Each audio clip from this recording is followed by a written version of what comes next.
Hello guys, అందరు ఏం చేస్తున్నారు? నేనైతే ఈరోజు మ్యాగీ ట్రై చేస్తున్నాను. విత్ స్పెషల్గా ట్రై చేస్తున్నాను మ్యాగీ. ఏంటి అంటున్నారా? మీరు చూస్తారు ఇప్పుడు. ఏం లేదు, లైక్ మ్యాగీలో మనం డ్రై కావాలంటే ఆయిల్ వేసుకుంటే మనకి డ్రై అవుతాయి. అందరికీ వాటర్ వాటర్ జ్యూస్ ఇష్టం ఉండదు కదా. సో మనం అలా బాయిల్ అవుతున్న వాటర్లో మసాలా వేసాము. అండ్ ఆనియన్స్ అవి బాయిల్ అయ్యేలోపు అవన్నీ కట్ చేసి పెట్టుకున్నాము. మ్యాగీలో ఆనియన్స్ అనేది చాలా మ్యాండేటరీ నాకు.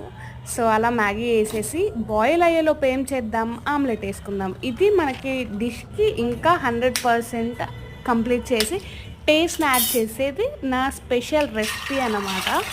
సో అలా ఆమ్లెట్ వేసాను. ఆమ్లెట్ పైన ఉప్పు కారం వేస్తాను. చూడడానికి ఎంత బాగుంది. నాకైతే ఎప్పుడు తిందామా అని వెయిటింగ్ నేనైతే. సో అలా ఆమ్లెట్స్ అని వేసేసాము ఆ లోపు. సో ఆల్మోస్ట్ ఇక్కడ మ్యాగీ అయితే బాయిల్ అయిపోయింది. సో ఇప్పుడు ప్లేట్ తీసుకొని మనం సర్వ్ చేసుకుందాం with my special dish omelette half boil. ఇలా ఎంతమందికి omelette with half boil with Maggi ఇష్టమో కామెంట్ చేయండి. నాకైతే చాలా ఇష్టం. ఇంకా విత్ ఆనియన్స్ వేరే లెవెల్ ఉంటుంది. So bye.